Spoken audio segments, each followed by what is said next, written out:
পল্লবীতে ৫ কোটি টাকা চাঁদা না পেয়ে হামলা গুলি।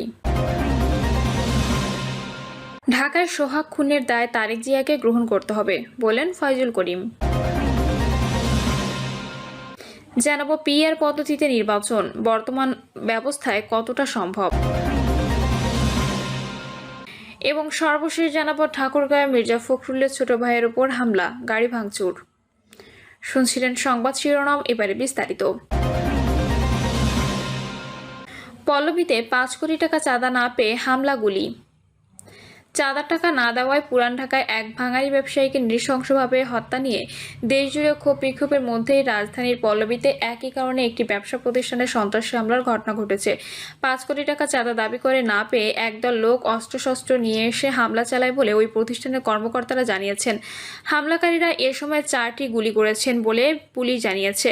দুর্বৃত্তদের গুলিতে শরীফুল ইসলাম নামে প্রতিষ্ঠানটির একজন কর্মকর্তা আহত হয়েছেন। তাকে কুর্মিটোলা জেনারেল হাসপাতালে ভর্তি করা হয়েছে। পুলিশ বলছে এ ঘটনায় মামলা প্রক্রিয়াধীন। যারা হামলা ও গুলি করেছে তাদের কাউকে এখনও শনাক্ত করা হয়নি। শনাক্তে কাজ চলছে। একে বিল্ডার্সের চেয়ারম্যান মোহাম্মদ কাইয়ুম আলী খান তার ছেলে আমিমুল এহসান বলেন, 3 সপ্তাহ আগে জামিল নামের এক ব্যক্তি তার বাবার কাছে ৫ কোটি টাকা দাবি করেন। টাকা না দেওয়ায় 2 দফায় তাদের প্রতিষ্ঠানে হামলা করে সিসি ক্যামেরা সহ অনেক কিছু নিয়ে যায় সন্ত্রাসীরা। গতকাল 30 থেকে 40 জন সন্ত্রাসী এসে তাদের প্রতিষ্ঠানে হামলা করে। এ সময় তারা গুলিবর্ষণও করে। গুলিতে একজন আহত হয়েছেন। এ বিষয়ে জানতে চাইলে পল্লবী জোনের অতিরিক্ত উপ পুলিশ কমিশনার সালেহ মোহাম্মদ জাকারিয়া বলেন, এ ঘটনায় মামলা প্রক্রিয়াধীন। গুলিতে আহত শরীফুল ইসলাম হাসপাতালে আছেন। তিনি থানায় এসে মামলা করবেন। জড়িতদের শনাক্ত করতে সময় লাগছে। আশা করছি খুব দ্রুতই শনাক্তের পর গ্রেপ্তার করা হবে। সংশ্লিষ্ট সূত্র জানায়, চাঁদা দাবি ও হামলার ঘটনার গত বৃহস্পতিবার পল্লবী থানায় একটি সাধারণ ডায়েরি করেন একে বিল্ডার্সের চেয়ারম্যান কাইয়ুম আলী খান। ঢাকায় সোহাগ খুনের দায় তারেক জিয়াকে গ্রহণ করতে হবে বললেন ফয়জুল করিম। ইসলামী আন্দোলন বাংলাদেশের সিনিয়র নায়েবে আমির মুফতি সৈয়দ মোহাম্মদ ফয়জুল করিম বলেছেন, ঢাকায় সোহাগ খুনের দায়-দায়িত্ব তারেক জিয়ার। মির্জা ফখরুল ও প্রশাসনকে গ্রহণ করতে হবে। এক আবু সাইদ হত্যা আওয়ামী লীগকে ধ্বংস করে ফেলেছে, আর এক সোহাগ হত্যায় বিএনপির মসনদও ধ্বংস হয়ে যাচ্ছে। ফয়জুল করিম বলেন, যখনই কোনো নেতাকর্মীর বিরুদ্ধে চাঁদার বিষয়টি ধরা পড়ে তখনই তাকে বহিষ্কার করা হয়। বিএনপি এ পর্যন্ত 3000-এর বেশি নেতাকর্মীকে বহিষ্কার করেছেন, কিন্তু বহিষ্কারের কারণে চাঁদা, খুন, জুলুম কমেনি। বহিষ্কার আসলে কিছুই না, আই ওয়াশ, লোক দেখানোর নিয়ম।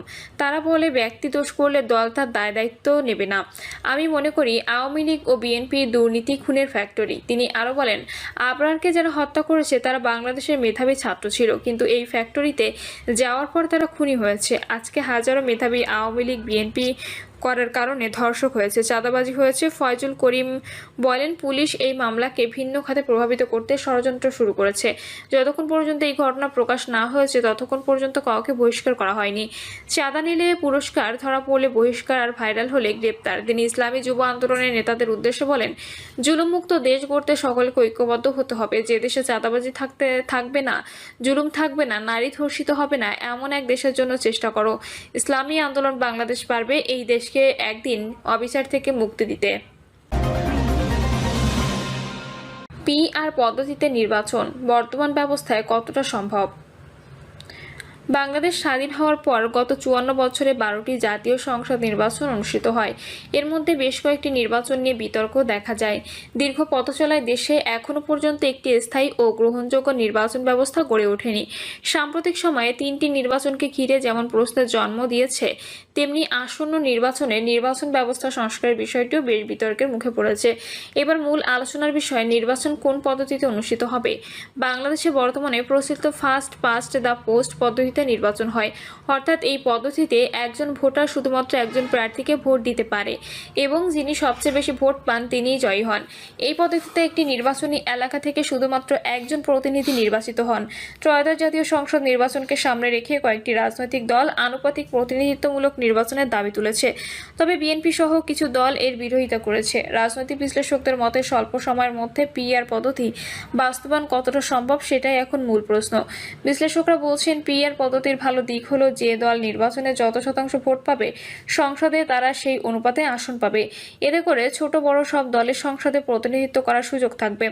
সংসদে কোনো দলের একক কর্তৃত্ব থাকবে না। তখন রাজনৈতিক দলগুলো নীতিকেন্দ্রিক অর্থাৎ নীতি দ্বারা পরিচালিত হবে। তবে তারা এটিও বলছেন, বাংলাদেশের বাস্তবতায় এই পদ্ধতি হঠাৎ করে চালু করা খুবই ঝুঁকিপূর্ণ। আগামী 6 মাসের মধ্যে যদি নির্বাচন অনুষ্ঠিত হয় তাহলে জনসাধারণ ও রাজনৈতিক দলগুলোকে এই পদ্ধতি বোঝাতে সময়ই থাকবে না। এই বিষয়ে নির্বাচন বিশ্লেষক অধ্যাপক তোফায়েল আহমেদ বলেন, এটিতে কোনো দল লাভবান হবে আর কোন দল ক্ষতিগ্রস্ত হবে সেটি বড় বিষয় নয়। নির্বাচনটা কতটুকু গণতান্ত্রিক হবে সেটাই বড় জিনিস। পিআর পদ্ধতি বিশ্বের প্রায় 80টি দেশ পরিচালিত হয়। তবে আমাদের দেশে একটা নির্বাচনকে সামনে রেখে হঠাৎ করে পিআর পদ্ধতিতে পাওয়াটা খুব সহজ হবে না। পিআর পদ্ধতিতে জটিল কিছু বিষয় আছে উল্লেখ করে এই নির্বাচন বিশ্লেষক বলেন, এটি আগে বুঝতে হবে। বিভিন্ন দেশে পরিচালিত এই পদ্ধতির ওপর গবেষণা করতে হবে। এরপর কোনটা আমাদের জন্য উপযুক্ত সেটি বের করতে হবে। তাই বাংলাদেশে এই মুহূর্তে জাতীয় সংসদ নির্বাচন পিআর পদ্ধতিতে করাটা খুবই গুরুত্বপূর্ণ, ঝুঁকিপূর্ণ হবে বলে আমার মনে হয়।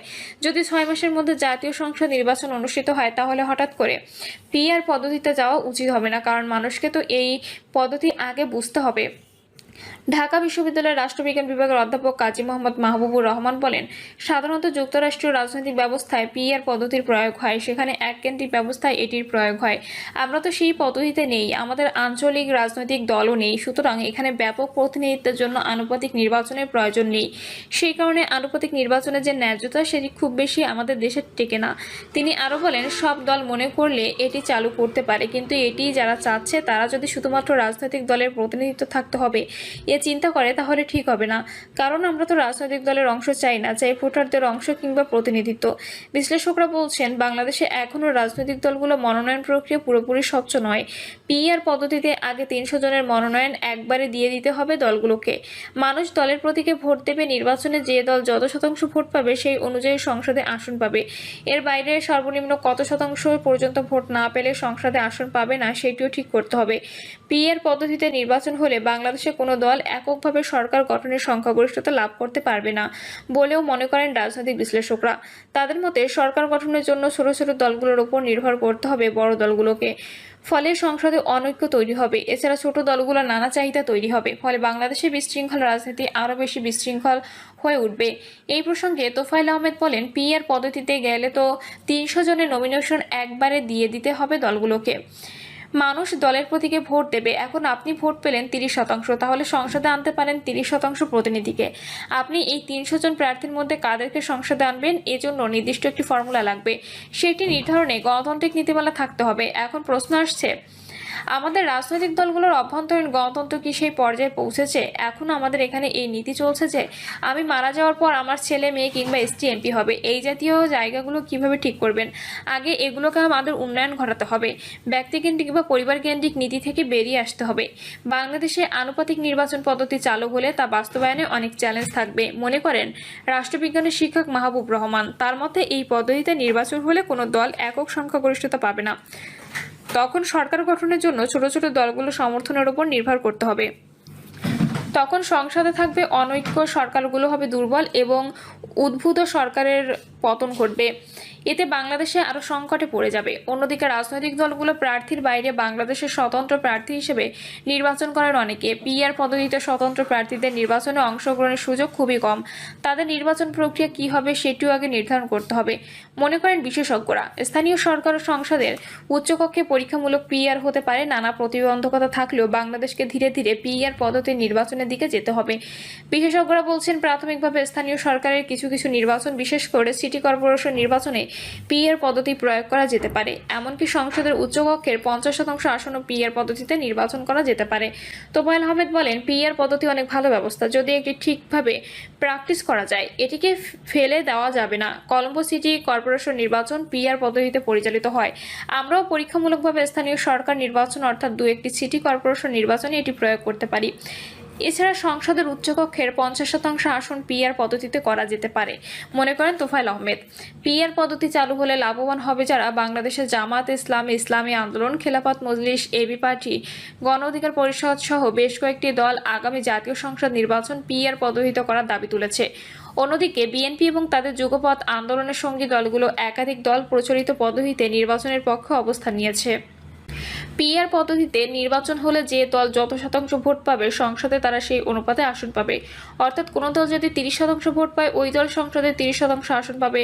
বর্তমান বিশ্বে প্রায় 80টির বেশি দেশে এই পদ্ধতিতে ভোট হচ্ছে, তবে দেশভেদে এই ব্যবস্থার রূপ ও কাঠামো আলাদা। বাংলাদেশে বিগত নির্বাচনগুলোর ফলাফল পর্যালোচনা করলে দেখা যায় আওয়ামী লীগ ও বিএনপি ভোট সবচেয়ে বেশি, এরপর জাতীয় পার্টি, জামাত ইসলাম, ইসলামী আন্দোলন ভোটের শতাংশে এগিয়ে থাকে। কিন্তু বাংলাদেশে প্রচলিত ফার্স্ট পাস্ট দ্য পোস্ট পদ্ধতিতে একটি আসনে 4 জন প্রার্থী থাকলে সেখানে যে প্রার্থী সবচেয়ে বেশি ভোট পান তিনি বিজয়ী হন। এখানে ভোটের শতকরা হার বিবেচ্য নয়। প্রিয় দর্শক, এই ছিল এখনকার সর্বশেষ সংবাদ। আপডেট সব সংবাদ পেতে চ্যানেলটি সাবস্ক্রাইব করে বেল আইকনটি ক্লিক করে রাখুন।